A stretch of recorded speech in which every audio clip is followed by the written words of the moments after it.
कुछ समय पहले की बात है।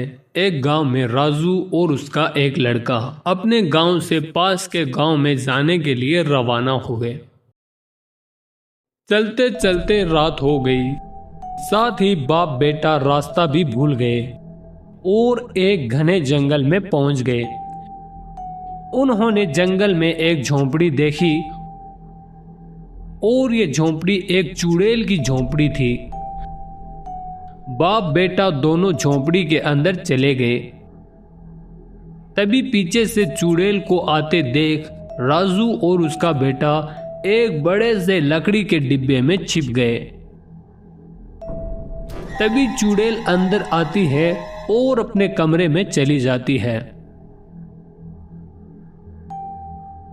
जब सुबह हुई तब चुड़ैल बाहर चली गई और वापस आई तो दूध से भरा हुआ बर्तन लेकर लौटी। फिर वह चुड़ैल खीर बनाने लग गई। अब राजू के बेटे को जबरदस्त भूख लगी थी। खीर देखकर उसके मुंह में पानी आ गया। खाने के लिए वह उतावला होने लगा। जब खीर अच्छे से बन गई तब उसने गर्मा गर्म खीर को खाने के लिए एक बर्तन में निकाल लिया। तभी राजू का बेटा बोलता है, बापू अब तो मुझसे रहा नहीं जाता। मैं बाहर निकलकर खीर खाऊंगा, चाहे चुड़ैल मुझे ही क्यों ना खा जाए। पिता ने कहा, बेटा अच्छी बात है, धीरे से बाहर निकलना। चुड़ैल की बाएं ओर बैठकर खीर खाना। उसकी बाईं आंख नकली है, इसलिए वह तुझे देख नहीं पाएगी। बेटा धीरे से बाहर निकला। जैसे ही उसने खीर के बर्तन में अपना हाथ डाला, गर्मा गर्म खीर से उसका हाथ जल गया। वह फूंक फूंक कर हाथ को सहलाने लगा।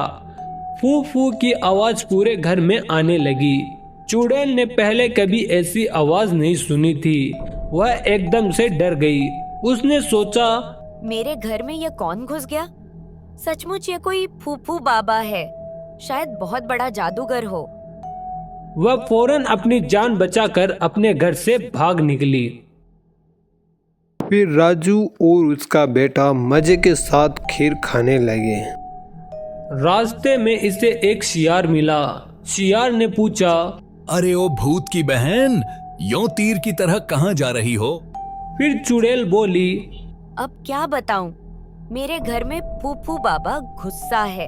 इतनी बढ़िया खीर बनाई थी मैंने, लेकिन नसीब में हो तब ना। फिर शियार बोला, डरो मत, आओ मैं तुम्हारे साथ चलता हूँ। भला चुड़ैल के घर में घुसने की हिम्मत कौन कर सकता है? तुमसे तो सारा जमाना डरता है। चुड़ैल और शियार दोनों घर पहुँचे। शियार ने चारों तरफ देखा। बेटा अभी भी अपने जले हुए हाथ पर फूंक मार रहा था।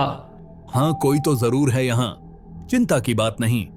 कुठले में झांक कर अभी बताता हूँ। शियार आगे बढ़ा और डिब्बे के पास जैसे ही खड़ा हुआ तभी टूटे हुए डिब्बे के अंदर से राजू ने शियार की पूंछ को उसने पकड़कर मरोड़ दिया।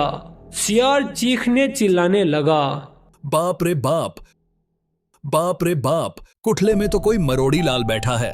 भागो भागो भागो भागो, ये तो तुम्हारे रे फूफू बाबा का भी बाप मालूम होता है। लेकिन शियार भागता कैसे? उसकी पूंछ तो राजू के हाथ में थी। उसे छुड़ाने के लिए शियार ने ऐसा जोर लगाया कि पूंछ ही टूट गई। बाप रे बाप, बाप रे बाप, कुठले में तो कोई मरोड़ी लाल बैठा है। वह और चुड़ैल दोनों अपनी जान बचाकर भाग खड़े हुए। बाद में राजू और उसका बेटा झोंपड़ी से बाहर निकले और इत्मीनान से अपने घर पहुंच गए। तो बच्चों, फूफू बाबा कहानी से हमें ये शिक्षा मिलती है कि हमें किसी भी विपरीत परिस्थितियों में विचलित नहीं होना चाहिए। सद्बुद्धि के प्रयोग से हम बड़ी से बड़ी परेशानियों से भी निकल सकते हैं। दोस्तों, अगर आपको ये वीडियो अच्छी लगी है तो हमारे वीडियो को लाइक करें और हमारे चैनल को सब्सक्राइब करके हमें सपोर्ट करें